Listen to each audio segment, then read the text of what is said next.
حي على الفلاح.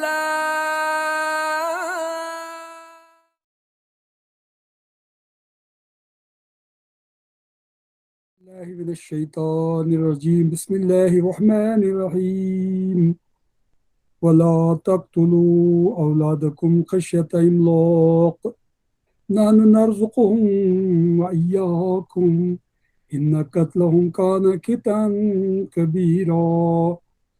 ولا تقربوا الزنا إنه كان فاحشة وساء سبيلا ولا تقتلوا النفس التي حرم الله إلا بالحق ومن قتل مظلوما فقد جعلنا لوليه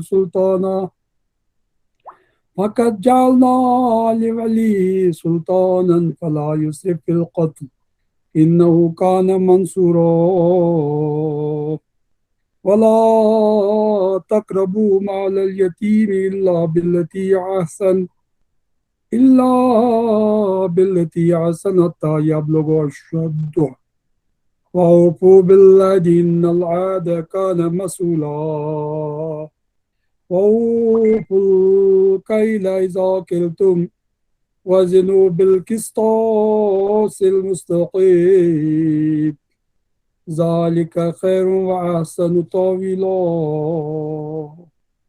ولا تقف ما ليس لك به علم إن السمع والبصر والفؤاد كل أولئك كان عنه مسؤولا ولا تمش في الأرض مرحا إنك لن تخرق الأرض ولن تبلغ الجبال طولا كل ذلك كان سيئا عند ربك مكروها ذلك مما أوحى إليك ربك من الحكمة ولا تجعل مع الله إلها آخر فتلقى في جهنم ملوما مدحورا أفأصفاكم ربكم بالبنين واتخذ من الملائكة إناثا إنكم لتقولون قولا عظيما صدق الله مولانا وصدق رسول ونحن على ذلك من الشاهدين والشاكرين والحمد لله رب العالمين نحمده ونصلي على رسول الکریم اما بعد. محترم ناظرین و ناظرات، اب ان آیات کا ترجمہ آپ کی خدمت میں پیش کر رہا ہوں. اپنی اولاد کو افلاس کے اندیشے سے قتل نہ کرو، ہم انہیں بھی رزق دیں گے اور تمہیں بھی. در حقیقت ان کا قتل ایک بڑی خطا ہے. زنا کے قریب نہ پھٹکو، وہ بہت برا فعل ہے اور بڑا ہی برا راستہ. قتل نفس کا ارتکاب نہ کرو جسے اللہ تعالیٰ نے حرام کیا ہے مگر حق کے ساتھ. اور جو شخص مظلومانہ قتل کیا گیا ہو اس کے ولی کو ہم نے قصاص کے مطالبے کا حق عطا کیا ہے. بس چاہیے کہ وہ قتل میں حد سے نہ گزرے، اس کی مدد کی جائے گی. مالی یتیم کے پاس نہ پھٹکو مگر احسن طریقے سے، یہاں تک کہ وہ اپنے شباب کو پہنچ جائے. عہد کی پابندی کرو، بے شک عہد کے بارے میں تم کو جواب دہی کرنی ہوگی. پیمانے سے دو تو پورا بھر کر دو اور تولو تو ٹھیک ترازو سے تولو، یہ اچھا طریقہ ہے اور بلحاظ انجام بھی یہی بہتر ہے. کسی ایسی چیز کے پیچھے نہ لگو جس کا تمہیں علم نہ ہو. یقیناً آنکھ، کان اور دل سب ہی کی باز پرستونی ہے. زمین میں اکڑ کر نہ چلو، تم نہ زمین کو پھاڑ سکتے ہو نہ پہاڑوں کی بلندی کو پہنچ سکتے ہو. ان امور میں سے ہر ایک کا برا پہلو تیرے رب کے نزدیک ناپسندیدہ ہے. یہ وہ حکمت کی باتیں ہیں جو تیرے رب نے تجھ پر وحی کی ہے. اور دیکھ، اللہ کے ساتھ کوئی دوسرا معبود نہ بنا بیٹھ، ورنہ تو جہنم میں ڈال دیا جائے گا، ملامت زدہ اور ہر بلائی سے محروم ہو کر۔ کیسی عجیب بات ہے کہ تمہارے رب نے تمہیں تو بیٹوں سے نوازا اور خود اپنے لیے ملائکہ کو بیٹیاں بنا لیا۔ بڑی جھوٹی بات ہے جو تم لوگ زبانوں سے نکالتے ہو۔ جیسے آپ لوگوں نے اس ترجمے اور تلاوت میں محسوس کیا ہوگا، یہ اسی سلسلے کلام کو آگے بڑھایا جا رہا ہے جو اللہ تعالیٰ نے ان آیتوں میں پیش کیا ہے، ان سے پہلے آیتوں میں بھی پیش کیا گیا ہے، جہاں پر توحید کی بات کی گئی اور پھر اپنے رشتہ داروں کو حق دینے کی بات کی گئی اور فضول خرچی سے بچنے کا حکم دیا گیا۔ اسی طرح سے بہت سارے ایسے معاملات کے بارے میں بات کی گئی ہے جن سے ایک معاشرتی نظام بہتر انداز سے چل سکتا ہے۔ یہ اصل میں معراج کے موقع پر جو ہم نے پہلے اس کے بارے میں وضاحت سے بات کی ہے، اس کے بعد جو اللہ تعالیٰ نے ہدایات دی ہے ایک نیا معاشرہ تعمیر کرنے کے سلسلے میں مدینہ میں، اس کے لیے بنیادی احکام دیے گئے ہیں ان آیتوں میں، اور اسی سلسلے کلام کو آگے بڑھاتے ہوئے فرمایا گیا کہ اپنی اولاد کو غریبی کے خوف سے، افلاس کے اندیشے سے قتل نہ کرو، کیونکہ اللہ ہی ان کو بھی رزق دے گا اور تمہیں بھی رزق دے گا، اور ان کا قتل جو ہے ایک بہت بڑا گناہ ہے، بہت بڑی خطا ہے۔ اس کے بعد فرمایا گیا کہ زنا کے قریب بھی مت پھٹکو، وہ بہت برا فعل ہے اور بہت ہی برا راستہ ہے۔ اب دیکھیں، پہلے حکم دیا گیا کہ یہ جو بہت بڑی ایک برائی تھی معاشرے میں، خاص طور سے عرب کے معاشرے میں، کہ وہ غریبی کے ڈر سے، افلاس کے ڈر سے، فاقہ کشی کے ڈر سے اپنی اولاد، خاص طور سے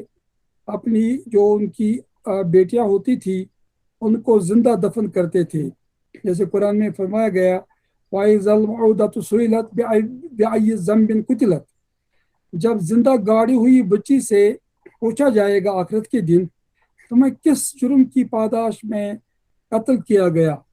یہ ایک عام رواج تھا عربوں میں، خاص طور سے بنو تمیم کے ہاں اس کا بہت زیادہ رواج تھا۔ اس کی بہت ساری وجوہات جو علماء کرام نے بیان کی ہے، جن کی وضاحت ہم آگے کریں گے۔ ایک وجہ ان میں غریبی بھی تھی، اور دوسری وجہ ان کے ہاں جو عزت نفس کا ایک جھوٹا جو ان کا احساس تھا کہ ہم کسی کے سالے کیوں بنیں گے، یا ان کی بیٹی کسی کے ہاں کیوں بیائی جائے گی، اس کو وہ بہت برا سمجھتے تھے۔ تو ان کے اس خوف کو دور کیا گیا، ان سے کہا گیا کہ اللہ ہی تم کو بھی رزق دیتا ہے اور ان کو بھی دے گا، اور ان کے لیے اللہ نے رزق پہلے سے ہی مقرر کر دیا ہے، تو تمہارا رزق بھی پہلے سے مقرر ہو چکا ہے۔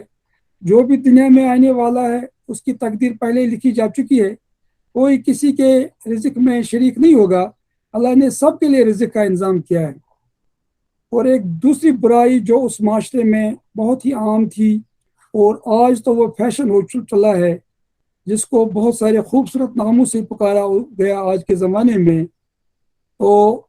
اللہ تعالیٰ نے فرمایا کہ زنا کے قریب نہ پھٹکو، وہ بہت برا فعل ہے اور بڑا ہی برا راستہ ہے۔ یعنی یہ بدکاری جو ہے کسی غیر محرم عورت کے ساتھ جو ہے بدکاری کرنا، اس کے ساتھ جو ہے ہم بستری کرنا یا اس قسم کی مباشرت، تو اسے منع کیا گیا، بلکہ اس کے مبادیات سے منع کیا گیا۔ یعنی یہ نوبت ہی نہ پہنچے کہ آدمی جو ہے وہاں تک پہنچے جہاں پر یہ گناہ عظیم انسان سے سرزد ہو جائے، بلکہ یہ کہا گیا کہ زنا کے جو ہے قریب بھی مت پہنچو، جو مبادیاتی زنا ہے ان سے بچنے کی کوشش کرو، کیونکہ یہ بہت ہی برا فعل ہے اور بہت ہی برا راستہ ہے۔ اس کے بعد پھر ایک اور حکم دیا گیا کہ کسی کو قتل مت کرو، کیونکہ قتل و غارت مکہ میں عام تھی اور آج کے زمانے میں بھی بہت ہی عام ہو گئی ہے۔ اور پھر فرمایا گیا مگر حق کے ساتھ، یعنی اس کی جو شرطیں ہیں اگر وہ ایک اسلامی حکومت میں پوری ہوتی ہے تو اس کے ساتھ کسی آدمی کو قتل کیا جائے گا، بلا وجہ کسی کو قتل نہیں کیا جا سکتا ہے۔ یہ تو گناہ عظیم ہے، بہت بڑا کبیرہ گناہ ہے کہ کسی آدمی کو قتل کرنا۔ جیسے نبی کریم صلی اللہ علیہ وسلم نے فرمایا لا ترجو بعدی کفارا یضرب بعضکم رقاب بعض، کہ میرے بعد کہیں تم لوگ کافر نہ ہو جانا، ایک دوسرے کی گردنیں کاٹنے لگو. قتالہ کفر و سبابہ فسق، اور کما قال کہ مسلمان کو قتل کرنا جو ہے کفر ہے، اور مسلمان کو گالی دینا جو ہے فسق ہے. اتنا بڑا گناہ، اور اسے منع کیا گیا. اور یہ مکہ میں بھی عام تھا، اور عرب میں بھی عام تھا، اور اس زمانے میں بھی بہت عام تھا. اور آج تو بس آپ جانتے ہی ہے کہ کسی کو قتل کرنا کتنا آسان بن چکا ہے، اور معمولی وجوہات کی بنیاد پر لوگ جو ہے ایک دوسرے کو قتل کرتے ہیں. اب تو یہاں تک نوبت پہنچی ہے کہ بیٹے باپ کو قتل کرتے ہیں، اور بانجے جو ہے ماموں کو قتل کرتے ہیں. بہت ہی افسوسناک صورتحال ہے. تو اللہ تعالی نے فرمایا کہ کسی نفس کو قتل نہ کرنا یہ حرام ہے مگر حق کے ساتھ، اور وہ حکومت کا فریضہ ہے. حکومت اس کو انجام دے سکتی ہے جب وہ ایسی حکومت قائم ہو جائے، اسلامی حکومت. اور اس کے بعد فرمایا گیا ہے کہ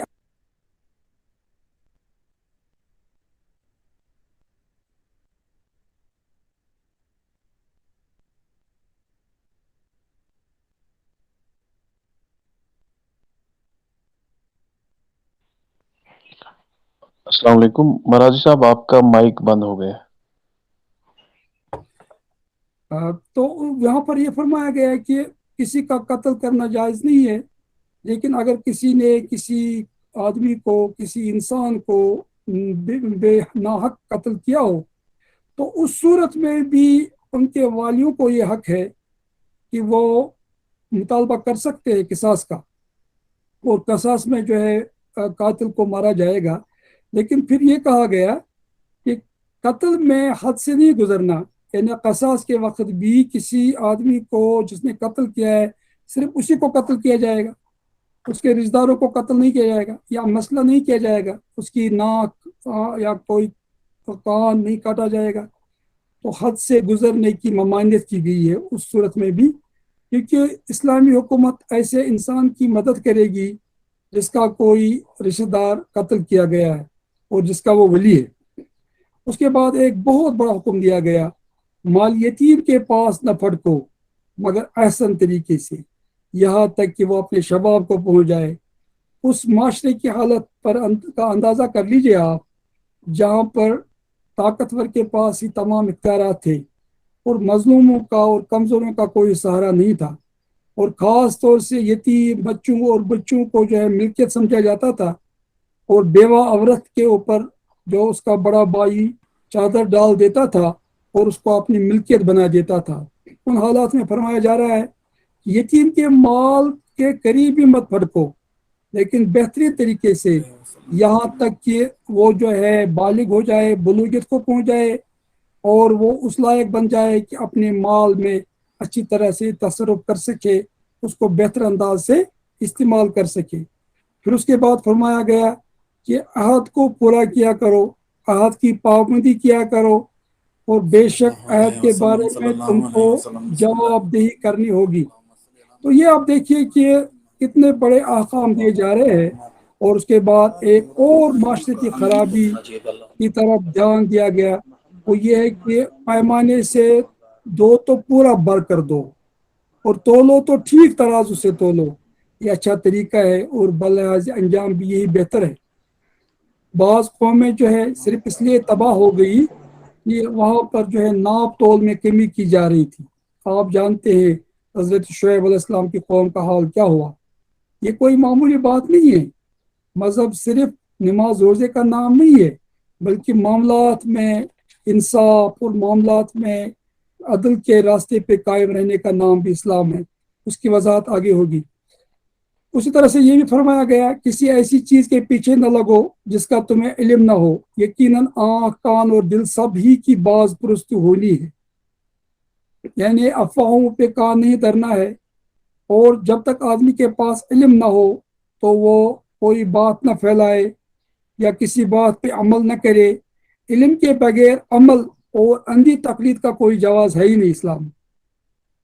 سنی سنائی باتوں پہ عمل کرنا اور ان کی پیروی کرنا اس سے منع کیا گیا. اسی طرح سے تحقیق کے بغیر اور معلومات کے بغیر اور پوری واقفیت کے بغیر کسی چیز کو پھیلانا اسے بھی منع کیا گیا، اور بھی بہت سارے مفاہیم بیان کیے گئے جس کی وضاحت آگے کریں گے۔ پھر ایک اور برائی کا ذکر کیا گیا، زمین میں اکڑ کر نہ چلو، نہ زمین کو پھاڑ سکتے ہو نہ پہاڑوں کی بلندی کو پہنچ سکتے ہو، یعنی غرور اور تکبر اور فخر و مباحات اس سے منع کیا گیا، کیونکہ یہ بھی بہت بڑی برائی کا ایک سبب ہے، اور شیطان کی بنیادی خرابی یہی تھی، وہ اپنے آپ کو بڑا سمجھتا ہے، اور جو تکبر کرتا ہے وہ اصل میں احساس کمتری کا شکار ہوتا ہے، لیکن وہ احساس برتری کا اظہار کرتا ہے، اور اس کی وجہ سے تمام لوگ اس آدمی کے ساتھ نفرت کرنے لگتے ہیں، کیونکہ اگر کسی کے پاس بڑائی کا حق ہے تو وہ اللہ کے پاس ہے۔ الکبر ردائی، کبر جو ہے، بڑائی جو ہے میری چادر ہے، اور اگر اس چادر میں کوئی دوسرا مداخلت کرنا چاہتا ہے تو اللہ اس کو زمین کا کیڑا بنا دیتا ہے، ایک چونٹی کی طرح بنا دیتا ہے، اور اس کی حیثیت ختم ہو جاتی ہے دنیا میں۔ پھر اس کے بعد فرمایا گیا، ان امور میں سے ہر ایک کا برا پہلو تیرے رب کے نزدیک ناپسندیدہ ہے، یہ وہ حکمت کی باتیں ہیں جو تیرے رب نے تجھ پر وحی کی ہے۔ یعنی تمام پیغمبران کرام علیہ السلام کو اس قسم کی تعلیمات سے نوازا گیا، اور آپ دیکھتے ہیں یہاں تک کہ لقمان کو بھی اسی قسم کی نصیحتیں کی گئی تھی،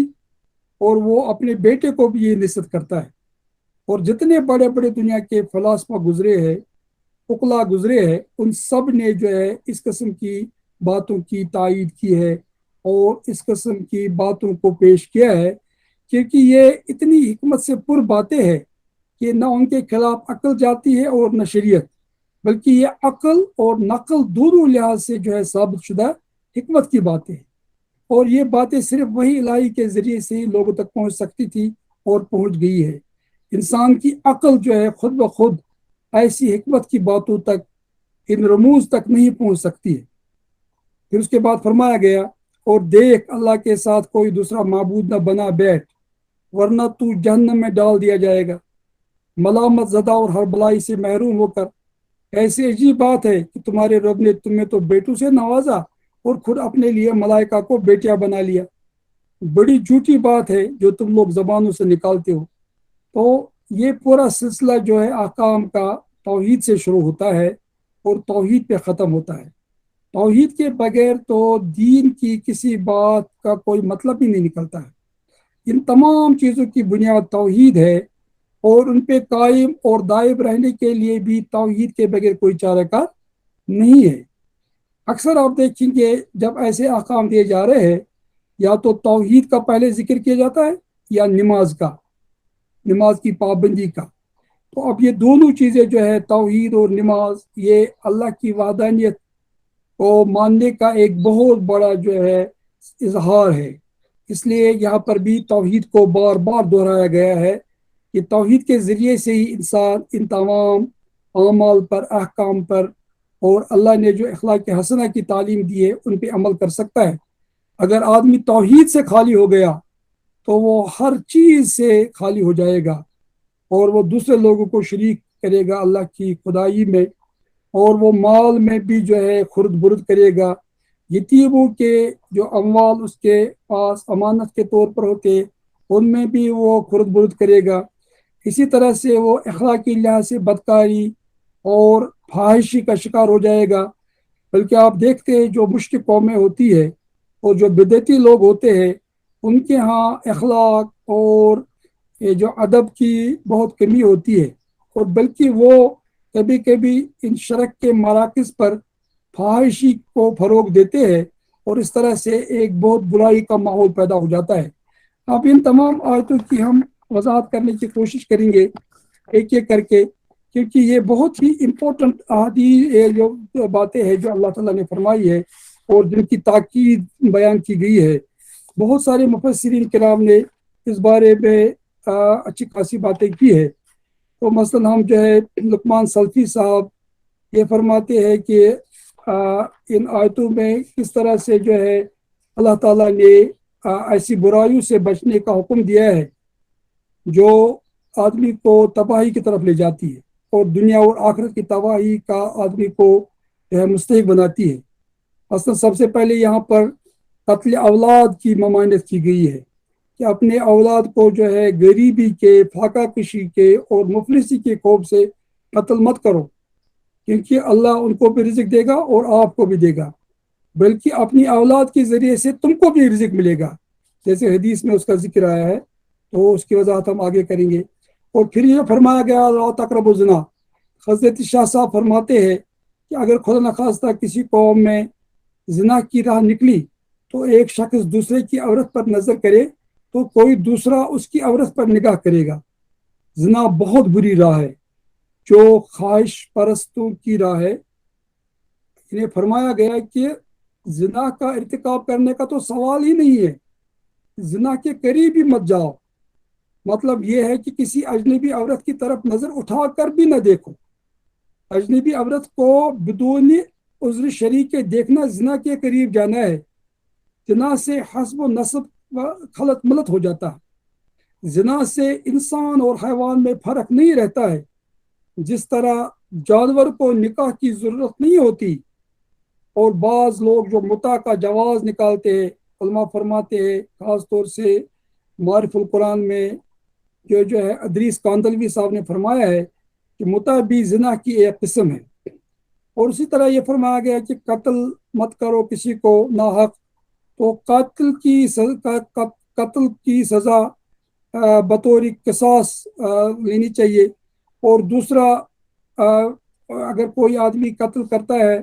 تو اس کو قتل کیا جائے گا، اس کے علاوہ کسی اور کو قتل کرنے کا کوئی جواز نہیں ہے۔ تو صرف 3 لوگوں کو قتل کرنے کا جواز ہے شریعت کے لحاظ سے۔ ایک تو وہ آدمی جس نے کسی کو قتل کیا ہے تو قاتل کو بطور قصاص کے قتل کیا جائے گا۔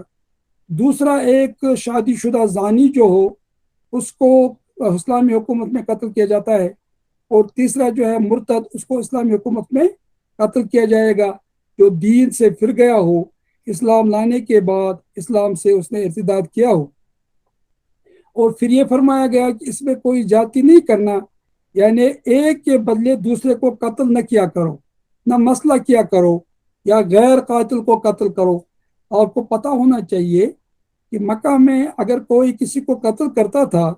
تو اس کے پورے خاندان پر حملہ کیا جاتا تھا اور اس کے رشتہ داروں کو بھی قتل کیا جاتا تھا، اور کبھی کبھی بستیوں کو برباد کیا جاتا تھا اس قتل کے عوض میں۔ آج کل بھی بہت سارے معاشروں میں یہ رواج چل پڑا ہے، یہاں تک کہ افسوس کا مقام یہ ہے کہ بعض مسلم ممالک میں بھی اگر کوئی کسی کو قتل کرتا ہے تو پورے خاندان پہ وہ حملہ کیا جاتا ہے اور ان کو قتل کیا جاتا ہے، اور حکومت کا بھی کہ حکومت کی کارروائی کا انتظار کرنے کے بغیر ہی لوگ خود بخود ایسے جرائم کا ارتکاب کرتے ہیں اور بے گناہوں کو بھی قتل کرتے ہیں، جن کا کوئی دخل نہیں ہوتا ہے کسی کے قتل میں، ان کو بھی قتل کیا جائے۔ اور اس کے بعد فرمایا گیا کہ عہد کو پورا کرو۔ تو سب سے پہلے عہد الست ہے جو ہم نے اللہ کے ساتھ کیا ہے۔ میں ادریس کاندلوی صاحب کی تفسیر سے، معرف القرآن سے یہ کچھ جو ہے نقاط پیش کر رہا ہوں۔ وہ فرماتے ہیں سب سے پہلے عہد الست ہے، اس کے بعد ایمان ہے کہ وہ بھی ایک قسم کا عہد ہے کہ اللہ تعالیٰ کے اوامر کو بجا لانا اور منہیات کو ترک کرنا۔ ایمان لانے کے بعد انسان اس چیز کا اعتراف کرتا ہے، اقرار کرتا ہے کہ میں اللہ کے احکام پر عمل کروں گا اور اللہ نے جن چیز سے منع کیا ہے ان کو ترک کر دوں گا، یہ بھی ایک عہد ہوتا ہے۔ اسی طرح سے اگر کوئی آدمی نظر و نیاز وہ طے کرتا ہے کسی عمل کے بدلے یا کسی جو ہے کام کے بدلے، اللہ نے اگر وہ پورا کر دیا تو یوفون نظر، تو نظر کو پورا کرنا بھی ایک عہد ہے۔ لیکن اللہ کے علاوہ کسی اور کے سامنے نظر نیاز کرنا جائز نہیں ہے۔ اللہ کی رضا کے لیے نظر کرنا ہے، نظر نیاز کرنا ہے، اور کسی اور کے لیے نظر نیاز کا کوئی جواز نہیں ہے۔ اسی طرح سے جو مخلوق سے وعدہ کیا گیا ہو، عہد کیا گیا ہو، اس کو بھی پورا کرنا، بشرطے کہ وہ عہد شریعت کے مطابق ہو اور کسی معصیت پر وہ عہد نہ کیا ہو بغیر دیکھے۔ اس کے بعد فرمایا گیا کہ وَلَا تَقَفْ مَا لَيْسَ لَكَ بِهِ عِلْم، بغیر دیکھے، بغیر سوچے سمجھے کوئی حکم نہیں لگانا۔ تو یہ تقریباً 25 نقاط بیان کیے گئے یہاں پر،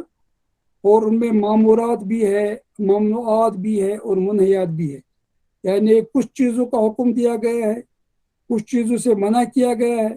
اور کچھ چیزوں سے روکا گیا ہے۔ اور یہ علم و حکمت کی باتیں ہیں جن کو عقل سلیم بھی تسلیم کرتی ہے۔ یہ تمام باتیں دیگر ادیان اور ملل میں بھی چلی آئی ہے، ان میں نسخ ممکن نہیں ہے۔ یہ جتنے معروفات ہیں ان کو منسوخ نہیں کیا گیا، اور تمام شریعتوں میں ان کی رعایت کی گئی ہے اور ان کو جو ہے سامنے لایا گیا ہے، کیونکہ یہ تمام امور جو ہے مکارم اخلاق میں سے ہے اور محاسن اعمال میں سے ہے، اور ان میں سراپا حکمتیں، ان میں کسی تنسیخ کی کوئی گنجائش ہی نہیں، تبدیلی کی کوئی گنجائش ہی نہیں۔ یہ ادریس کاندلوی صاحب کی تفسیر سے میں نے کچھ نکات پیش کیے، اب شبیر احمد عثمانی رحمۃ اللہ کی تفسیر سے میں کچھ بیان کر رہا ہوں آپ کے سامنے۔ یہ جو فرمایا گیا لا تقربوا الزنا، اس میں مبادئ زنا سے بھی بچنے کی ہدایت کر دی گئی، مثلا اجنبی عورت کی طرف بدون عذر شرعی کے نظر کرنا یا بوس و کنار وغیرہ، جس کا اب اتنا رواج ہو چکا ہے۔ اب تو ایک غیر محرم جو ہے دوسری عورت کے ساتھ ہاتھ ملاتا ہے، ہینڈ شیک کرتا ہے، اور اس کو برا نہیں سمجھا جاتا ہے۔ مجھے ایک واقعہ یاد آیا، یہ جو ہے ریڈلی مسلمان ہو گئی تھی، اور وہ ایک بار مصر میں ایک کانفرنس میں گئی تھی، تو وہاں پر جو ازہر یونیورسٹی کے وائس چانسلر تھے طنطاوی صاحب، تو وہ ریڈلی کے پاس گیا، کہا السلام علیکم، تو ہاتھ پھیلایا اس نے، یعنی وہ جو ہے ہینڈ شیک کرنا چاہتا تھا۔ اور ریڈلی نے کہا آپ کو شرم نہیں آتی ہے؟ اسلام میں تو منع کیا گیا ہے ہینڈ شیک کرنے سے غیر محرم سے۔ تو وہ شرمندہ ہو کے انہیں ہاتھ پیچھے ہٹایا، یعنی یہاں تک علماء بھی اس کو برا نہیں سمجھتے، علماء بھی کبھی کبھی اس کو برا نہیں سمجھتے، اور ہمارے عام لوگ بھی اس کو برا نہیں سمجھتے، کسی غیر محرم عورت کے ساتھ ہینڈ شیک کرنا، تو یہ بھی مقدمات زنا میں سے ہے۔ اور اسی طرح سے جو ہے بوس و کنار کی باتیں ہو رہی ہے۔ اب دیکھیے آپ کے غیر محرم عورت کو، چاہے وہ آپ کی اسٹوڈنٹ ہی کیوں نہ ہو، آپ کی طالبہ ہی کیوں نہ ہو، یا آپ کی کوئی جاننے والی ہی کیوں نہ ہو، اس کے ساتھ جو ہے وہ گلے ملتے ہیں لوگ، چاہے وہ بالکل کسی غلط نیت سے نہ ہو، اس کا بھی جواز نہیں ہے، یہ بھی مقدمات زنا میں سے۔ اور اس طرح سے مسند احمد میں ہے، ایک شخص نے نبی کریم صلی اللہ علیہ وسلم سے عرض کیا کہ مجھے زنا کی اجازت دے دیجیے یا رسول اللہ صلی اللہ علیہ وسلم۔ حاضری نے اسے ڈانٹ پلائی اور کہا کہ کیا تمہیں پیغمبر صلی اللہ علیہ وسلم کے سامنے ایسی گستاخی کرنے میں شرم نہیں آتی؟ خبردار چپ رہو۔ حضور صلی اللہ علیہ وسلم نے اس کو فرمایا کہ میرے قریب آؤ۔ وہ قریب آ کے بیٹھا تو آپ صلی اللہ علیہ وسلم نے فرمایا کیا تو یہ حرکت اپنی ماں، بیٹی، بہن، پوفی، خالہ میں سے کسی کی نسبت پسند کرتا ہے؟ اس نے کہا ہرگز نہیں۔ تو نبی کریم صلی اللہ علیہ وسلم نے فرمایا کہ جس عورت کے ساتھ آپ یہ بدکاری کرنا چاہتے ہیں وہ بھی کسی کی ماں ہو سکتی، کسی کی بہن ہو سکتی ہے، کسی کی بیٹی ہو سکتی ہے، کسی کی پوفی ہو سکتی ہے، تو اس کے ساتھ تم یہ حرکت کیسے کرو؟ پھر نبی کریم صلی اللہ علیہ وسلم نے ان کے سینے پہ اپنا دست مبارک رکھا، تو یہ جو راوی کہتے ہیں اس کے بعد وہ شخص اتنا نیک بن گیا کہ کبھی کسی عورت کی طرف آنکھ اٹھا کے بھی نہیں دیکھا۔ تو یہ کہ کتنا حکمت کے ساتھ نبی کریم سے سمجھایا اس بات کو کہ کسی عورت کی طرف نظر بد بھی نہیں اٹھانا ہے۔ جیسے حدیث میں ذکر آیا ہے جس کی روایت حضرت علی نے فرمائی ہے کہ اگر کبھی اچانک کسی غیر محرم عورت پر نظر پڑے تو پہلی نظر تو معاف ہے لیکن دوسری نظر معاف نہیں ہے، اور آدمی جو ہے جان بوجھ کے کسی غیر محرم عورت پر دیکھ نہیں سکتا ہے۔ اسی لیے اسلام نے پردے کا حکم دیا ہے،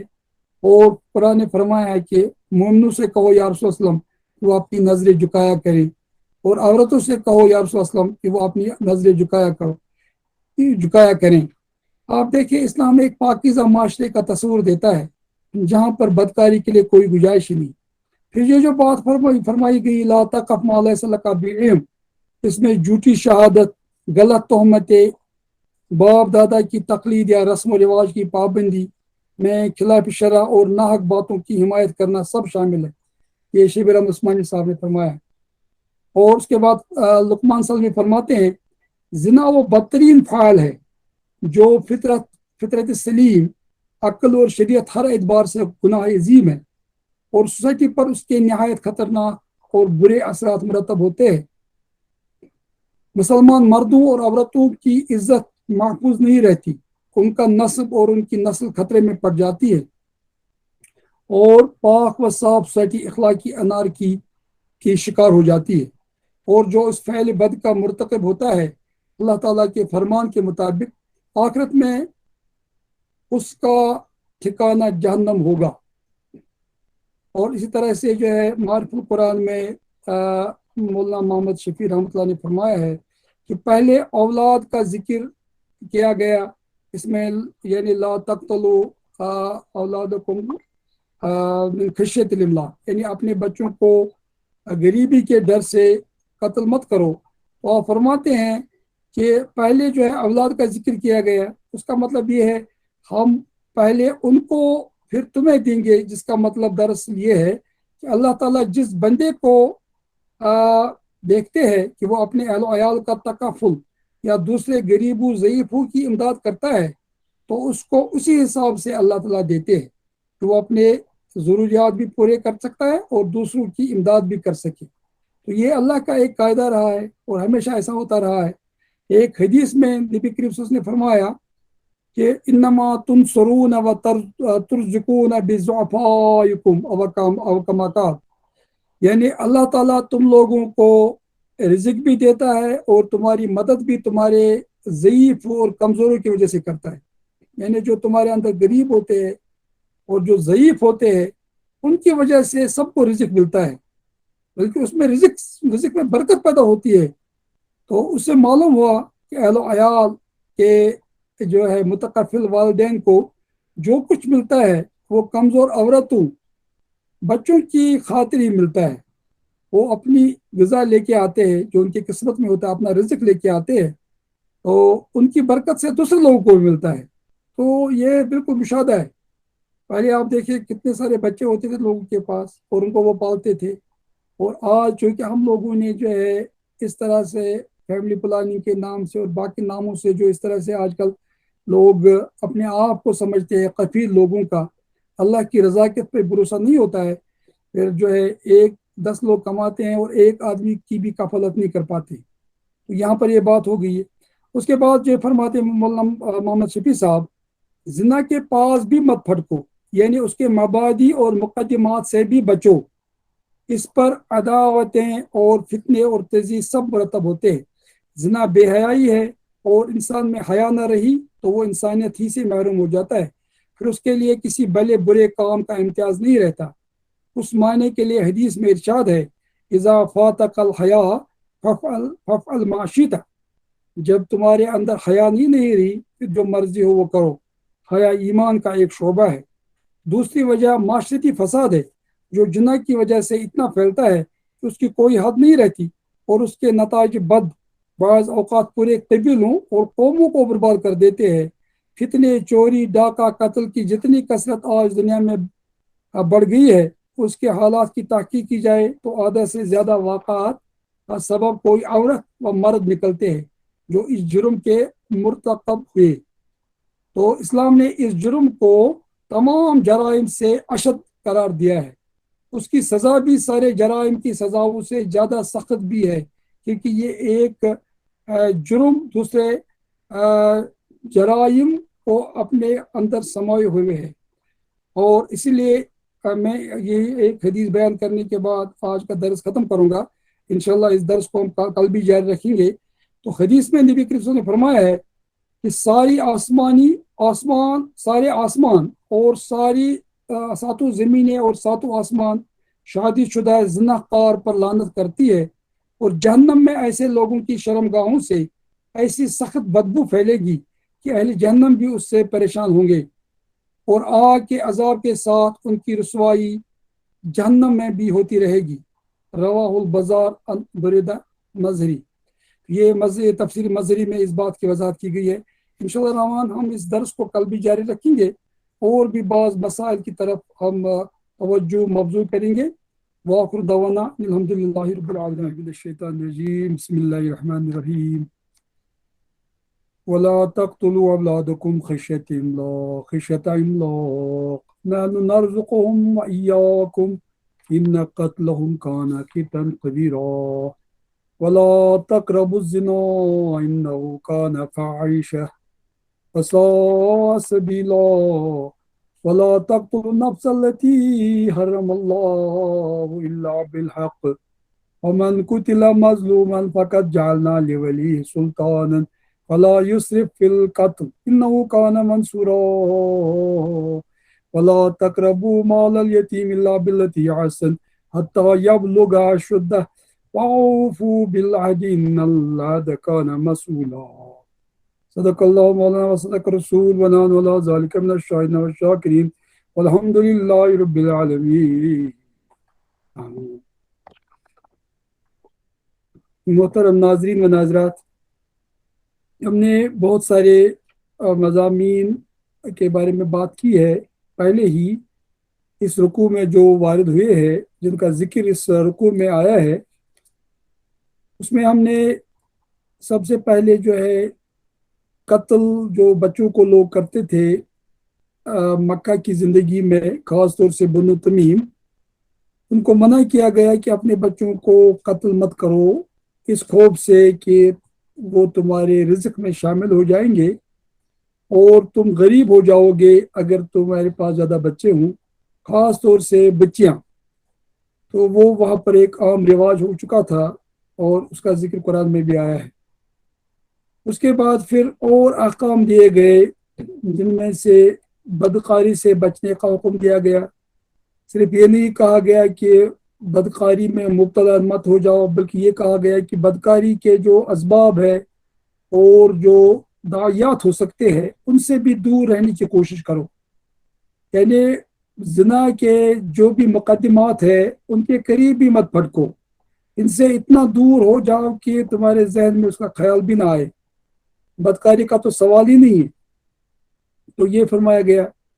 اس کے بعد پھر یتیموں کے مال میں تصرف کرنے سے منع کیا گیا اور ان کو ہڑپ کرنے سے بھی منع کیا گیا، اور یہ فرمایا گیا کہ اس کے قریب بھی مت پھٹکو، یعنی یتیموں کے مال کی حفاظت کرو، اور جب تک یتیم بچے بلوغیت کو نہیں پہنچتے ہیں تب تک جو ہے ان کے مال کی اچھی طرح سے حفاظت کرو اور اس کو محفوظ رکھو، اور جب وہ بالغ ہو جائے تو ان کے حوالے ان کے اموال کر لو، یہ فرمایا گیا۔ اس کے بعد فرمایا گیا کہ اس بات پر جس کا تمہارے پاس علم نہیں ہے اس پہ تکیہ کر کے اس کو پھیلاؤ مت، اور افواہ بازی اور تہمتیں اور غلط شہادت اسے بچو، جھوٹ سے بچو، اور ہر طرح کی ایسی لا علمی پر مبنی جو ہے اطلاعات پر بھروسہ مت کرو جب تک اس کی پوری تحقیق نہ کرو۔ اور اس کے بارے میں بہت ساری باتیں جو ہم نے پہلے بیان کی ہے تو وہ آئی ہے۔ تو اب معرف القرآن میں اس سلسلے میں کچھ باتیں جو بیان ہوئی ہے اس کا میں تذکرہ کرنا چاہوں گا۔ یعنی سب سے پہلے جو ہے اولاد کا ذکر کیا گیا، یعنی یہ فرمایا گیا ہم پہلے ان کو پھر تمہیں دیں گے، یعنی رزق، جس کا مطلب دراصل یہ ہے کہ اللہ تعالیٰ جس بندے کو دیکھتے ہیں کہ وہ اپنے اہل عیال کا تکفل یا دوسرے غریبوں ضعیفوں کی امداد کرتا ہے تو اس کو اسی حساب سے اللہ دیتا ہے کہ وہ اپنے ضروریات بھی پوری کر سکے اور دوسروں کی امداد بھی کر سکے۔ ایک حدیث میں نبی کریم صلی اللہ علیہ وسلم نے فرمایا ہے انما تنصرون وترزقون بضعفائکم او کما قال، یعنی تم لوگوں کو رزق دیا جاتا ہے اور تمہاری مدد کی جاتی ہے تم میں سے جو سب سے کمزور لوگ ہیں ان کی برکت کی وجہ سے۔ اس سے معلوم ہوا کہ اہل و عیال کے متکفل والدین کو جو کچھ ملتا ہے وہ کمزور عورتوں اور بچوں کی خاطر ہی ملتا ہے۔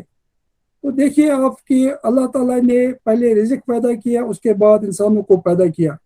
جب انسان دنیا میں آتا ہے تو دنیا جو ہے رزق کے اسباب سے بری ہوتی ہے، جب انسان دنیا سے رخصت ہو جاتا ہے اس وقت بھی دنیا میں ہر طرح کے اسباب موجود ہوتے ہیں، تو انسان کے آنے کی وجہ سے اس میں کوئی کمی بیشی نہیں ہوتی ہے۔ پھر اللہ تعالیٰ نے زمین میں ہر طرح کی جو ہے ہر طرح کی چیزیں رکھی ہے، اگر ان کو صحیح طرح سے استعمال کیا جائے تو دنیا کا کوئی آدمی بھوکا نہیں رہ سکتا ہے۔ اور اس کے بعد جو فرمایا گیا ہے کہ زنا کے پاس بھی مت پھڑکو، یعنی اس کا مطلب یہ ہے کہ اس کے مبادی اور مقدمات سے بھی بچو. اس پر عداوتیں اور فتنے اور تضییع سب مرتب ہوتے ہیں، یعنی نسلیں ضائع ہو جاتی ہے، نسب خلط ملط ہو جاتے ہیں، اور اس طرح سے اخلاقی برائیوں کا ایک سیلاب جو عمر آتا ہے، اور پھر جو بدکاری کا ماحول پیدا ہوتا ہے اس کو روکنا بڑا مشکل ہوتا ہے. زنا بے حیائی ہے، اور انسان میں حیا نہ رہی تو وہ انسانیت ہی سے محروم ہو جاتا ہے، پھر اس کے لیے کسی بھلے برے کام کا امتیاز ہی نہیں رہتا. اس معنی میں ایک حدیث بھی ہے، اذا فات الحیا فافعل ما شئت، یعنی جب تمہارے اندر سے حیا نکل گئی، شرم حیا کا پاس نہیں رہا تمہارے اندر، تو جو بھی مرضی ہو وہ کرو، کیونکہ حیا جو ہے ایمان کا ایک شعبہ ہے. یہ صرف ایک اخلاقی خوبی نہیں ہے بلکہ ایمان کا ایک حصہ ہے، اور جس انسان کے اندر حیا نہیں ہے تو سمجھو کہ وہ ایمان سے بھی بہت حد تک جو ہے، اگر ہم محروم تو نہیں کہیں گے لیکن ایمان کی جو قوت اس میں ہونی چاہیے تھی جو اس کو برائی سے روکتی، وہ اس سے محروم ہو چکا ہے. اور دوسری بات یہ ہے کہ معاشرتی فساد زنا سے پھیلتا ہے، اور اس قدر پھیلتا ہے کہ اس کی حد نہیں رہتی ہے، اور اس کے نتائج بعض اوقات پورے قبیلوں اور قوموں کو برباد کر دیتے ہیں. جتنے چوری ڈاکہ اور اس طرح کے واقعات ہیں، اگر آپ غور سے دیکھیں تو کہیں نہ کہیں ان کے پیچھے کوئی عورت یا مرد ہوتا ہے، اور جو اس جرم کے مرتکب ہو چکے ہوں. اسلام نے اس جرم کو تمام جرائم سے اشد قرار دیا ہے، اور اس کی سزا بھی سارے جرائم کی سزاؤں سے زیادہ سخت بھی ہے، کیونکہ یہ ایک جرم دوسرے جو ہے جتنے بڑے گناہ ہے اور جتنے جرائم ہے ان کو اپنے میں سموئے ہوئے ہے. اور آپ دیکھیے کہ اسلام نے ایک شادی شدہ انسان کو زنا کے اوپر جو ہے اس کو رجم کیا جاتا ہے اگر اسلامی حکومت ہو، تو ایسی سزا کسی اور کو نہیں ملتی ہے. چوری کی سزا کے لیے ہاتھ کاٹا جائے گا پہلے جب سب چیزیں معلوم ہو جائے گی، لیکن جب زنا کے بارے میں کسی پہ اگر تہمت لگ گئی ہو اور پھر وہ ثابت ہو گیا، اور پھر جو حکومت اسلامی حکومت اگر ہوگی تو اس آدمی کو جو ہے رجم کیا جائے. اور نبی کریم صلی اللہ علیہ وسلم نے بذات خود بہت سارے لوگوں کو رجم کیا ہے، اور اس میں آپ گامدیہ کا نام آپ نے سنا ہوگا اور معاذ اسلمی کا نام سنا ہوگا، تو ان کو بھی جو ہے رجم کیا نبی کریم صلی اللہ علیہ وآلہ وسلم نے. تو معلوم یہ ہوا کہ اتنی بڑی سزا ہے زنا کے لیے اسلام میں. وجہ کیا ہے اس کی؟ ایک بدکار انسان جو ہوتا ہے، جو زانی ہوتا ہے، وہ سماج کے لیے ایک ناسور ہوتا ہے، وہ نسل کو خلط ملط کرنے کا ایک ذریعہ بن جاتا ہے، وہ جو ہے انصاب کو ختم کر دیتا ہے، اور وہ سماج میں ایک ایسی برائی کو جو ہے پروان چڑھاتا ہے کہ وہاں پر جو ہے غیر جو اولاد ہوتی، کسی کی اولاد نہیں ہوتی ہے، ان کا تکفل کرنا پڑتا ہے ان لوگوں کو جو اس کی اولاد نہیں ہوتی ہے. تو اس طرح سے جو ہے وراثت میں بھی خلط ملط ہو جاتی ہے چیزیں. جس کی وراثت نہیں ہوتی ہے، ایک زانی کا بچہ جو ہے وہ اس وراثت کا حصہ دار بن جاتا ہے. اس طرح سے جو صحیح وارث ہوتے ہیں وہ محروم رہتے ہیں. تو اتنا بڑا جرم ہے یہ بدکاری، لیکن آج کے زمانے میں اس کو ایک فیشن اور ایک خوبصورت نام دے کے جو ہے سامنے لایا جا رہا ہے. اور اب گلاس آف واٹر تھیوری کا فلسفہ ویسٹ میں پیش کیا جاتا ہے، جیسے ایک آدمی پانی کا گلاس استعمال کرتا ہے اور ڈسپوزل گلاس کی طرح جو ہے اس کو پھینک دیتا ہے، ایسے ہی جو ہے عورتوں کو بدلتے رہتے ہیں ویسٹ میں لوگ. شادی کا سلسلہ ختم ہو رہا ہے، اور اختلاط مرد و زن کی وجہ سے اس قدر بے حیائی اور زنا جو ہے بڑھ گیا ہے مغربی معاشرے میں کہ وہاں پتہ نہیں کون کس کی اولاد ہے. اور پھر طلاق کی حد بھی 40% سے زیادہ جو ہے بڑھ گئی ہے ویسٹ میں، کیونکہ وہاں پر لائیو ان ریلیشن شپ کا کنسپٹ سامنے آیا ہے.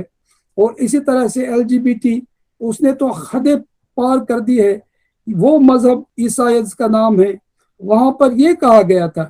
اگر تم کسی غیر محرم عورت کو دیکھو تو بہتر یہ ہے تمہارے لیے کہ تم اپنی آنکھ کو نکال کے پھینک دو، غیر محرم عورت کو جنسی نظر اور شہوت کی نظر سے دیکھنے کے بجائے، کیونکہ یہ بہتر ہے تمہارے لیے کہ تمہارا پورا جسم آگ میں جلے، اسے بہتر ہے کہ تمہاری ایک آنکھ ضائع ہو جائے. اس معاشرے کا حال آپ دیکھیے آج کل کیا ہے، اور وہاں پر تو کوئی شادی کا تصور بھی ختم ہو گیا ہے. اور جو ہی بچے بالغ ہو جاتے ہیں تو وہ اپنا لائیو ان ریلیشن شپ شروع کر دیتے ہیں، اور بہت سارے لوگ شادی کے بغیر بھی جو ہے زندگی گزارتے ہیں. برٹن رسل جیسا آدمی جس کو نوبل پرائز ملا ہے، وہ اپنے نوبل پرائز کی تقریر کے موقع پہ کہتا ہے کہ بھائی جو لوگ بدکاری کو اور زناکاری کو جو ہے یہ سمجھتے ہیں کہ یہ ڈیولش ہے، یعنی شیطانی عمل ہے، یہ ان کا کہنا شیطانی عمل کا موجب ہے۔ اب آپ بتائیے کہ جس معاشرے کی حالت یہ ہو، اور پھر آپ جو ہے جان پال ساتر کو دیکھیں، سمن بوا کے ساتھ وہ پوری عمر جو ہے شادی کے بغیر رہتا ہے اور فخر کرتا ہے کہ ہم جو ہے اس طرح سے رہتے ہیں، اور اس کو کہتے ہیں لورز آن لیز۔ تو اس قسم کا معاشرہ بن چکا ہے، اور یہ حال ہے اس معاشرے کا، اور اس کے اثرات ہمارے اوپر بھی اب مرتب ہونے لگے ہیں۔ بوائے فرینڈ اور گرل فرینڈ اور اس طرح کی بہت ساری خرافات ہمارے معاشرے میں بھی در آئی ہے، اور اس کی وجہ سے ہماری نئی نسل جو ہے خرابی اور تباہی کے دہانے پہ پہنچ چکی ہے۔ اور اس کے نقصانات کتنے ہیں، آپ روز دیکھتے ہیں کہ کتنے جرائم کا ارتکاب لوگ کرتے ہیں، اور بعض لوگ خودکشی بھی کرتے ہیں اسی چکر میں۔ اس کو عشق کا نام دیا گیا، بڑا خوبصورت نام دیا گیا، اور اس طرح سے جو ہے بربادی کی طرف لوگ جا رہے ہیں، جبکہ اللہ تعالیٰ نے فرمایا کہ زنا کے قریب بھی مت جاؤ۔ اور پھر حدیث میں نبی کریم صلی اللہ علیہ وسلم نے فرمایا کہ سارے آسمان اور ساتوں زمینیں شادی شدہ زناکار پر لعنت کرتی ہے، اور جہنم میں ایسے لوگوں کی شرمگاہوں سے ایسی سخت بدبو پھیلے گی کہ اہل جہنم بھی اس سے پریشان ہوں گے، اور آگ کے عذاب کے ساتھ ان کی رسوائی جہنم میں بھی ہوتی رہے گی۔ تو یہ آپ دیکھیں کہ اتنا بڑا جرم ہے یہ۔ اور پھر نبی کریم صلی اللہ علیہ وسلم نے جو ہے معراج کے موقع پہ، جس کا ذکر پہلے بھی آ چکا ہے، ان لوگوں کو دیکھا کہ جو لوگ صحیح گوشت کو چھوڑتے ہیں، پاک صاف گوشت کو چھوڑتے ہیں اور سڑا ہوا گوشت کھا رہے ہیں، تو نبی کریم صلی اللہ علیہ وسلم نے حضرت جبریل علیہ السلام سے پوچھا کہ یہ کون لوگ ہیں؟ تو حضرت جبریل علیہ السلام نے فرمایا کہ یہ وہ لوگ ہیں جو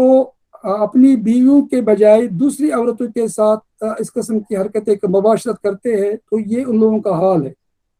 اور اسی طرح سے حدیث میں یہ بھی آیا ہے کہ یعنی جو آدمی دیوس ہوتا ہے اس کے لیے جہنم حرام ہے۔ تو یہ اور دیوس وہ آدمی ہے جو بدکاری کو برداشت کرتا ہے، اور اس کا ایک رواج جب چلنے لگتا ہے تو اس سے اس کے اندر غیرت پیدا نہیں ہوتی اس کے خلاف۔ تفسیر ماجدی میں فرمایا گیا ہے کہ زنا بذات خود بھی قبیح ہے، اور بلحاظ دوسرے مفاسد کے بھی افراد کی روحانی پاکیزگی اور اخلاقی طہارت کے لیے کے بھی منافی ہے، اور صالح تمدن و معاشرہ کی اجتماعیت صالحہ کے بھی خلاف ہے۔ روحانیت اور عبودیت کے چہرہ پر یہ ایک بدنما داغ ہے، اور جسمانی، معاشی مضرتوں اور خطروں کے اعتبار سے بھی قابل نفرت ہے۔ منع حمل، خاندانی منصوبہ بندی اور جواز استقاعت سے قدرتاً زنا کے دروازے اور زیادہ کھلے جاتے ہیں، اور حرام خاری پر دلیری اور بڑھتی ہی جاتی ہے۔ اس لیے لا تقتلوا اولادکم کے معنی بعد ولا تقربوا زنا کا حکم بالکل قدرتی ہے انکوٹ۔ تو اس بات کو جو ہے ماجد آبادی صاحب نے بہت ہی بہتر انداز سے فرمایا ہے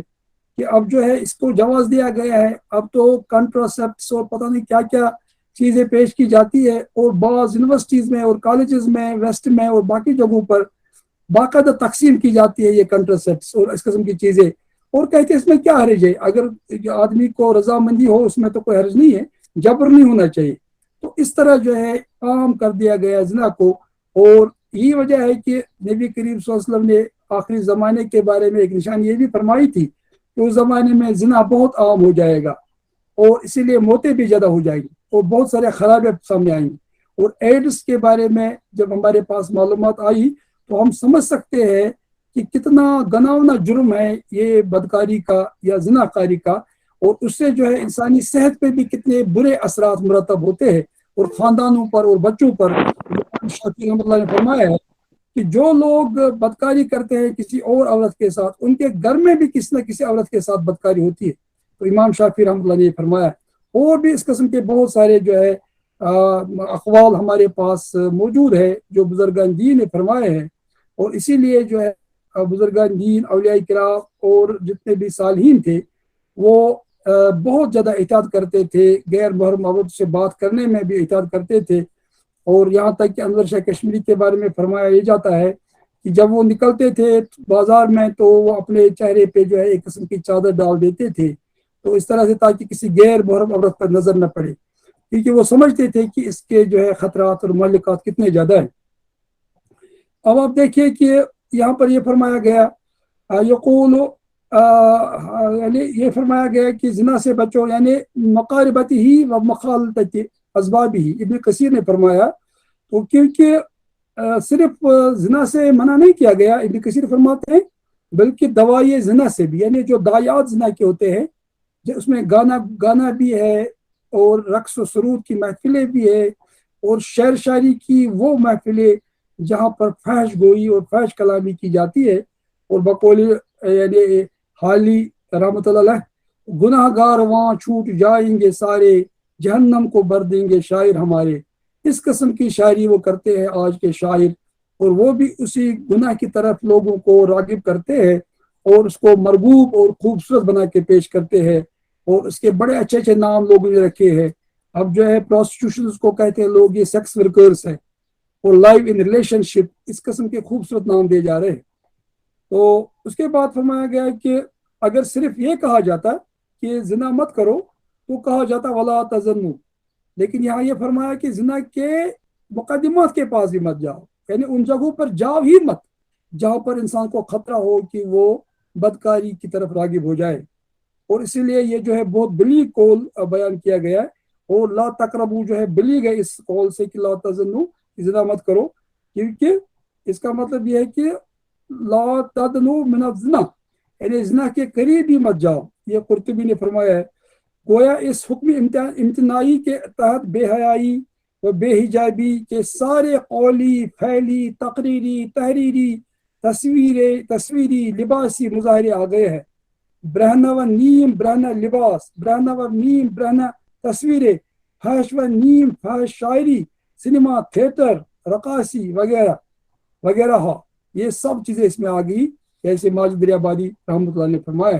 یہ شریعت اسلامی ہے جس نے ہر غیر نکاحی اور ازدواجی تعلق کو ہر لحاظ اور ہر صورت میں حرام قرار دے دیا ہے، ورنہ اکثر قدیم و جدید جاہلی تہذیبوں اور قانونوں میں زنا بجائے خود کوئی جرم ہی نہیں ہے، جب تک کہ جبر کی آمیزش یا حقوق جو ہے حقوق شوہری میں دست اندازی وغیرہ اس میں شامل نہ ہو، بلکہ اس سے بھی بڑھ کر یہ کہ اہل بابل، مصر، ایران، ہند، قدیم وغیرہ متعدد جاہلی مذہبوں نے تو خاص حالات میں ایسے اسے ایک عبادت یا عمل مقدس مان رکھا ہے انکوٹ۔ یعنی آپ دیکھ سکتے ہیں کہ مجھے خود موقع ملا ہے ایسی بہت ساری جگہوں پہ جانے کا، جہاں پر کی جہاں تک کہ مذہبی مقامات میں بھی ایسی تصاویر اور ایسی تماثیل رکھی گئی ہے جن سے شہوت کا جذبہ ابھرتا ہے، اور اس کی تعویل عجیب انداز سے لوگوں نے کی ہے، تو یہاں پر وہ موقع نہیں اس پہ بات کرنے کا۔ تو ایک لحاظ سے آپ دیکھیں کہ ان تمام اقوال میں جو ہے حقوق اللہ اور حقوق العباد سب آ گئے ہیں، تو یہ جو آیتیں بیان کی گئی، اللہ کے سارے اوامر و نواہی بھی آ گئے ہیں، اور یہ وجہ ہے کہ زجاج نے کہا ہے کل ما امر اللہ بھی و نہا عنہ یعنی فہو من العہد۔ اس کے بعد جو عہد کا حکم دیا گیا کہ اپنے عہد کی پابندی کرو، وعدے کی پابندی کرو، ذمہ داری کی پابندی کرو، اس کا مطلب ہے کہ جس قسم کا بھی عہد کیا جائے، چاہے اللہ سے کیا ہے الستو بربکم، کہ اللہ نے ہم سے پوچھا کیا میں تمہارا رب نہیں ہوں، تو سب لوگوں نے کہا قالوا بلا، اب اس کی خلاف ورزی نہیں کرنی ہے، شرک اور بدعت اور اس طرح کی جو ہے حرکتیں نہیں کرنی ہے، ایسے اعمال نہیں کرنے،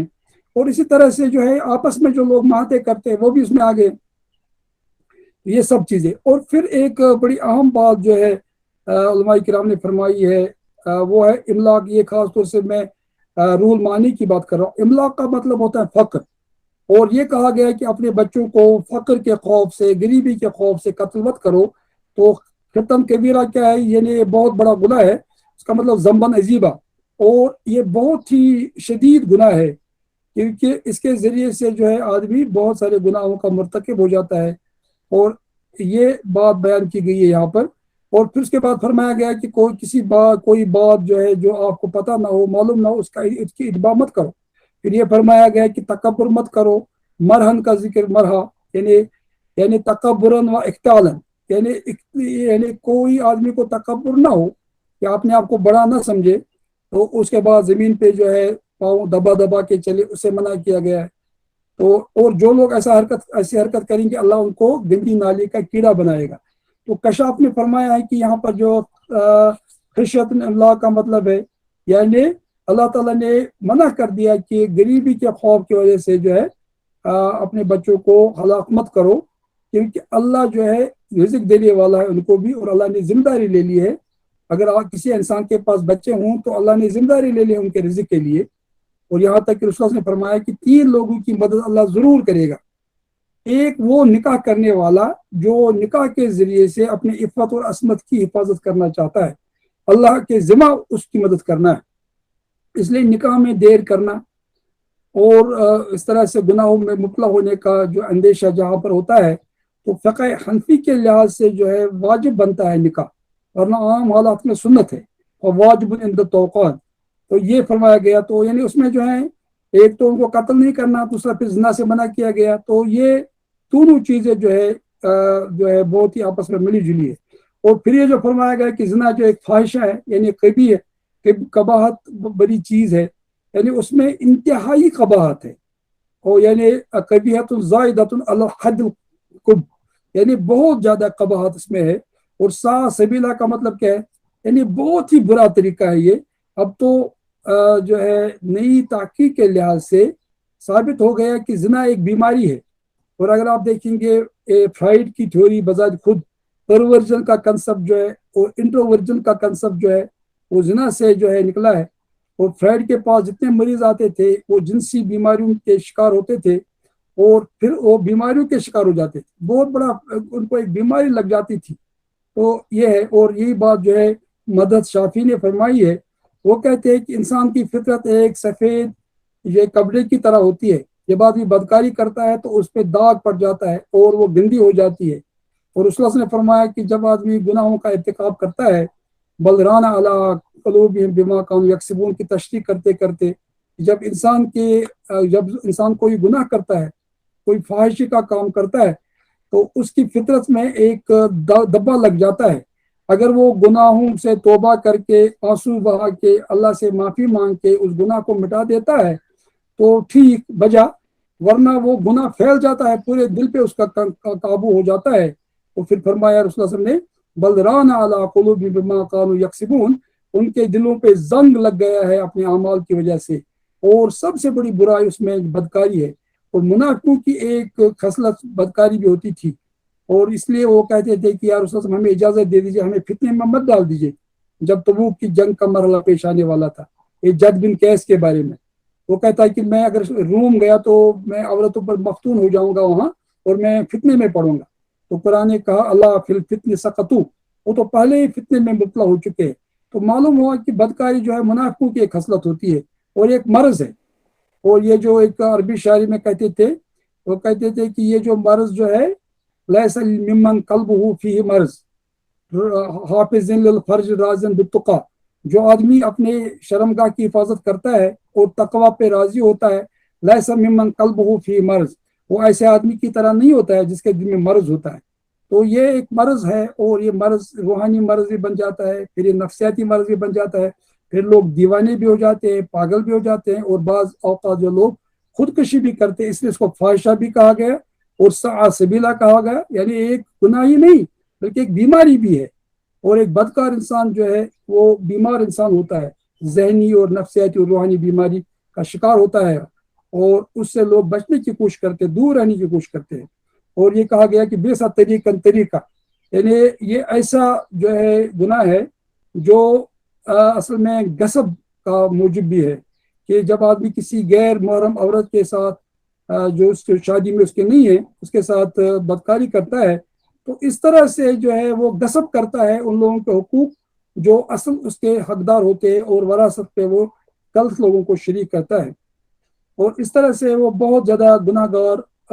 بن جاتا ہے۔ اور پھر یہ جو فرمایا گیا کہ اللہ تقف ما لیس لک بہ علم، تو یہاں پر علماء فرماتے ہیں وَيُدْخَلُ فِيهِ یعنی نوع یعنی تقلید، یعنی نہیں یعنی تقلید، یعنی تقلید سے بچنے کا بھی حکم یہاں بیان کیا گیا ہے، اور اس چیز کی پیروی کرنے سے بھی منع کیا گیا ہے جس کے بارے میں ہمیں پتہ نہیں کہ اس میں اچھائی ہے یا برائی ہے، اور ایسی جھوٹی گواہی سے بچایا گیا ہے کی جو ہے دعوت دی گئی ہے اس میں۔ اور اس طرح سے بعد میں فرمایا گیا ہے کہ ان تمام چیزوں میں اللہ کی طرف سے حکمت ہے، یعنی یہ ایسی باتیں اللہ بیان کرتا ہے کہ جو حکمت سے بری ہوئی ہے اور انسانوں کی بھلائی کے لیے، اور اس میں کوئی فساد کی بات ہے ہی نہیں. یہ وجہ ہے کہ ابن عباس رضی اللہ عنہ نے فرمایا یہ 18 آیتیں یہ اصل میں حضرت موسیٰ کی الواح میں بھی تھی، اور ان میں سے جو ہے 10 آیتیں تورات میں بھی تھی، اور یہاں پر انہی آیتوں کو قرآن نے جمع کر دیا ہے. جتنا ان کتابوں میں تھا سب کو یہاں پر خلاصہ کیا گیا ہے. اور اس کے بعد فرمایا گیا کہ توحید کا خیال رکھا کرو لاسٹ میں، کیونکہ توحید جو ہے ہر حکمت کی جو ہے بنیاد ہے، اور اسی سے ہر چیز انسان کو حاصل ہوتی ہے. اگر توحید نہ ہو تو نہ کوئی نیکی آدمی کو مل سکتی ہے اور نہ وہ برائی سے بچ ہی سکتا ہے. اور یہ وجہ ہے کہ جتنے فلاسفہ ہیں وہ اس چیز سے محروم ہیں، کیونکہ ان کے پاس وہی الہی نہیں ہوتی ہے، اس لیے ان کی باتوں میں کوئی جو ہے پختگی نہیں ہوتی ہے. تو اسی طرح سے جلالین میں فرمایا گیا کہ فاحشۃ کا مطلب قبیح ہے. اور پھر یہ فرماتے ہیں کہ جو آدمی قتل کیا جائے گا تو اس کے وارثوں کو حق دیا گیا ہے کہ وہ قابو حاصل کر سکتے ہیں قاتل پر. اگر حکومت ہوگی اسلامی تو پھر ان کو جو ہے قاتل کو قتل کیا جائے گا اس حکومت میں. اور پھر جو ہے ان کو یہ اگر وہ ان کو جو ہے معاف نہیں کرے گا، اگر وہ دیت پر تیار نہیں ہوگا تو اس کو جو ہے یہ سزا دی جائے گی. اور پھر یہ جو فرمایا گیا سا سبیلا، یعنی یہ سبیلۃ الحلاقہ، یعنی ہلاکت کا جو ہے راستہ ہے یہ بدکاری کا. اور اس وجہ سے دنیا میں آدمی غریب اور فقیر ہو جاتا ہے. بدکاری کا ایک سبب یہ بھی ہوتا ہے، اور اس کے نتائج میں غربت، افلاس، اور جو ہے سمجھو کہ انسان جو ہے بہت زیادہ افتقار کا جو ہے مستحق ہو جاتا ہے، اور آخرت کے عذاب کا اور دنیا میں بھی عذاب سے وہ جو ہے دوچار ہو جاتا ہے، اور اس کو ذلت کا سامنا کرنا پڑے گا. اور آخرت میں نقال فی الآخرہ، اور آخرت میں اس کا انجام بہت ہی بد ہونے والا ہے. یہ ابن قیم جوزی کی تفسیر سے میں نے لیا ہے، بدایت التفسیر الجامع، تو یہ نے لیا ہے. اور اس طرح سے جو عہد کے معنی میں، عہد کا مطلب کیا ہوتا ہے، یعنی جو لوگ آپس میں معاہدے کرتے ہیں، بزنس کا ہو یا کوئی کسی اور چیز کا ہو، تو اس میں یہ سب چیزیں آتی ہے. اور اس لیے اگر آدمی کو پتہ نہ ہو اس کے بارے میں کچھ تو اس کو کوشش کرنی چاہیے کہ وہ لوگوں سے پوچھے عہد کے بارے میں. اور یہ بہت ہی اہم چیز ہے جو ابن کثیر نے فرمایا. اس طرح سے کہتے ہیں کہ ہر عہد جو ہے، جو بھی آپ معاہدہ کرتے ہیں تو اس کی پابندی بہت ضروری ہے، اور جس کے بارے میں بھی آپ توثیق کرتے ہیں تو اس کو پورا کرنا بہت، جیسے امام رازی نے فرمایا ہے. اور اس میں یہ بھی کہا گیا ہے کہ ہر وعدہ جو ہے وہ انسانوں کے درمیان جو ہوگا تو اس کو پورا کرنا بہت ہی ضروری ہے. اور اپنے معاہدے کی جو تحریر آدمی لکھتا ہے، کسی کے ساتھ کوئی عہد کرتا ہے تو وہ اس کے لیے لازمی ہے اس کی پابندی کرنا. ایک قول یہ بھی ہے کہ اس کے تحت میں اللہ کے سارے اوامر و نواہی آ گئے. اور پھر یہ جو فرمایا گیا کہ اوفل یعنی جو وزن کو پوری طرح سے جو ہے آپ اختیار کرو اور وزن میں کوئی گڑبڑ مت کرو. تو یہ غرض یہ کہ تجارتی، معاشرتی، قانونی زندگی کے ہر شعبہ اور معاملات باہمی کی ہر شاخ میں پوری طرح دیانت، امانت و صداقت کے اصول پر آدمی پابند ہو جائے. اسلام کچھ ریت رسم یا پوجا پاٹ کے قسم کے اعمال کا نام نہیں ہے، پوجا پاٹ کے قسم کے اعمال کا نام نہیں ہے. سارے نظام زندگی کو قانون الہی کے سانچے میں ڈال لینے کے مرادف ہے. یعنی یہاں پر یہ بھی کہا گیا کہ آپ کو تجارت میں، خرید فروخت میں، ناپ تول میں بھی اسلام کے احکام کا خیال رکھنا ہے. صرف نماز، روزہ، حج، تسبیح پڑھنے سے کام نہیں چلے گا جب تک انسان کے معاملات ٹھیک نہ ہوں گے. اور خاص طور سے معاشی معاملات خصوصاً ان کی شاخ مالیات کی جس درجہ، میں دوبارہ تفسیر ماجدی سے یہ کچھ اقتباس پیش کر رہا ہوں، معاملات خصوصاً ان کی شاخ مالیات کی جس درجہ اہمیت اسلام میں ہے اس کے اندازہ کے لیے یہ آیات کافی ہے. کتنے رنج کا مقام ہے کہ عملاً یہ اہمیت گویا تمام تر امت کے دل سے محو ہو گئی ہے، اور اچھے علماء، صلحاء اور صوفیہ سب اس طرف سے ایسے بے التفات ہو گئے کہ گویا ان احکام کا کوئی تعلق ہی دین اور تزکیہ نفس سے نہیں ہے. تو عبادات کا تو بڑا اہتمام کرتے ہیں، لیکن کاروبار میں، تجارت میں ہر طرح کی غلط روی اختیار کرتے ہیں. ایسے لوگ بھی آپ نے دیکھے ہوں گے جو گوبر جو ہے اس بہت سارے کھانے پینے کی چیزوں میں ملا دیتے ہیں، خاص طور سے ہلدی میں، اور بعض لوگ جو ہے وہ دودھ میں ڈٹرجنٹ ملا دیتے ہیں، حالانکہ وہ نمازوں میں پہلے صف میں کھڑے ہوتے ہیں اور ان کو یہ اندازہ نہیں ہے کہ ہم کتنا بڑا گناہ کر رہے ہیں۔ اور جو ہے اسپیورس میڈیسنز لوگ بیچتے ہیں اور ایکسپائرڈ جو میڈیسن وہ تک بیچتے ہیں، اور یہاں تک بھی دیکھا گیا ہے کہ مردہ بھیڑ بکریاں جو ہے لوگ لے کے آتے ہیں اور ان کو بیچنا چاہتے ہیں، لیکن پولیس ان کو ضبط کرتے ہیں، ورنہ وہ لوگوں کو وہی حرام جو ہے گوشت کھلاتے ہیں۔ ایسے بھی یہاں واقعات ہمارے وطن میں بھی ہو رہے ہیں اور ہر جگہ ہو رہے ہیں۔ اور میں نے خود دیکھا ہے کہ ایک مسلمان ملک میں وہاں پر جو ہے سموسے میں چوہوں کو استعمال کیا جاتا گوشت کے بدلے، اور پھر ان کو پکڑا گیا تو وہ ٹی وی پر بھی اس کی تصویر آئی تھی، رپورٹ آئی تھی۔ تو اس قسم کا حال ہو گیا۔ تو اسی طرف جو ہے ماجد دریا باری صاحب ہماری توجہ مبذول فرما رہے ہیں کہ ہمارے اچھے اچھے علماء صلحاء صوفیاء سب اس طرف سے اتنے بے التفات ہو گئے ہیں کہ گویا ان احکام کا کوئی تعلق ہی دین اور تزکیہ نفس سے نہیں ہے۔ حالانکہ آپ کو پتہ ہے جب انسان کی غذا ہی حرام ہو تو نماز بھی قبول نہیں ہوگی۔ تو یہ معاملات کا جو ہے بہت خیال رکھنا معاملات کے معاملے میں، کیونکہ جس کے معاملات اچھے نہ ہوں تو قیامت کے دن جو حقوق اللہ، تو ہو سکتا ہے اللہ کچھ کس حد تک معاف کرے، لیکن جب تک حقوق العباد جو ہے بندے معاف نہ کرے اور ان کو ہم ادا نہ کریں، اللہ بھی معاف نہیں فرمائے گا۔ حدیث میں یہاں تک آیا کہ شہید کو جو ہے نا قرضہ اگر اس کے اوپر ہو تو وہ معاف نہیں کیا جائے گا۔ اتنی کچھ اس نے اسلام کے لیے کوشش کی ہوتی ہے، لیکن پھر بھی اگر اس کے اوپر کسی کا قرضہ ہو تو وہ معاف نہیں کیا جائے گا، اور ایسے لوگوں کو مفلس قرار دیا گیا ہے جو اس قسم کے جرائم میں مبتلا ہوتے ہیں۔ تو پھر یہ فرمایا گیا کہ یہ بذات خود بہت ہی انجام کے لحاظ سے بہت اچھا ہے اگر ان چیزوں پہ آدمی عمل کرے گا۔ اور پھر یہ فرمایا گیا جس چیز کا تمہارے پاس علم نہ ہو تو اس سے بچنے کی کوشش کرو، ظن سے کام مت لو، اور جو ہے باقی خود نمائی، فخر، پندار، خود بینی، خود نمائی جو آج کی تہذیب کے خد و خال ہے، فرنگی قوموں کی طرح قریش کی سوسائٹی میں بھی یہ رچے بسے ہوئے تھے۔ اور مرن جو ہے غرور سے جو ہے کسی کو چھوٹی نظر سے نہیں دیکھنا چاہیے، اور کبھی اتنی خوشی کا اظہار بھی نہیں کرنا چاہیے کہ اس کی حد سے زیادہ نکل جائے وہ لوگ، اور کیونکہ اسے منع کیا گیا ہے۔ اور یہ فرمایا گیا کہ اتنی اگر کوئی خوشی کا موقع ہو تو اتنا جو ہے فخر و مباحت نہیں کرنی چاہیے، اللہ کو وہ پسند نہیں ہے۔ اور روح المانی میں جو فرمایا گیا املا کا مطلب ہے کہ تمام قسم کے جو قتل ہو سکتے ہیں بچوں کے یا لوگوں کے کسی کے بھی، تو وہ نہیں کرنے چاہیے، چاہے وہ عورتیں ہوں، چاہے وہ بچے ہوں، چاہے وہ بچہ ہوں، تو غریبی کے خوف کی وجہ سے، فاقہ کے خوف کی وجہ سے نہیں کرنا چاہیے۔ پھر وہ فرماتے ہیں کہ یہ جاہلیت میں ایک بہت ہی عام رواج تھا، تو وہ ڈرتے تھے کہ ہمیں غربت کا سامنا نہ کرنا پڑے گا۔ ان سے کہا گیا کہ اللہ تم کو بھی دے گا اور ان کو بھی دے گا، اس لیے تم یہ اس بات سے پریشان مت ہو جاؤ کہ تم رزق کا انتظام ان کے لیے نہیں کرو گے، یعنی تمہارے رزق میں اللہ کوئی کمی نہیں کرے گا، ان کو بھی رزق دے گا، آپ کو بھی دے گا۔ اور یہ بہت بڑا گناہ ہے کیونکہ اس کی وجہ سے تناسل میں اور لوگوں کے آبادی میں جو ہے کمی ہو جاتی ہے، اور وہ بہت بڑی جو ہے زیادتی ہوگی۔ اور اس طرح سے جو فرمایا گیا کہ زنا کے قریب مت جاؤ، یعنی اس کے جو ہے دوائی کی طرف بھی مت جاؤ۔ اور اس میں خاص طور سے یہ کہتے ہیں کہ جو لواطت ہے، جو امرت پرستی ہے، جو جب عام ہو رہی ہے اس کو جواز بھی دیا گیا پوری دنیا میں LGBT کے ذریعے سے، اس سے بھی بچنے کی کوشش کرو، دور رہو، اور اس عورت کے سے دور رہو جس کے ساتھ شادی نہ ہو انسان کی، کیونکہ یہ بہت بڑے گناہوں میں سے ایک بڑا گناہ ہے۔ اور اسی طرح سے جو ہے حدیث میں من وقع علی ذات محرم فقتلوہ، حاکم کی روایت ہے۔ اور اگر کوئی بڑا بزرگ آدمی بدکاری کرتا ہے تو اس کا گناہ تو زیادہ ہی ہے، اور اسی طرح سے جو نوجوان کرتا ہے اس کے گناہ سے زیادہ اس کا گناہ ہے، حالانکہ دونوں کے لیے حرام ہے یہ سب چیزیں۔ اور اگر خدا نخواستہ کوئی عالم یا کوئی آزاد انسان جو ہے اس قسم کی حرکت کرتا ہے تو وہ بہت ہی زیادہ گناہ گار ہو جائے گا دوسرے کے مقابلے میں۔ اور یہاں پر یہ فرمایا گیا کہ جو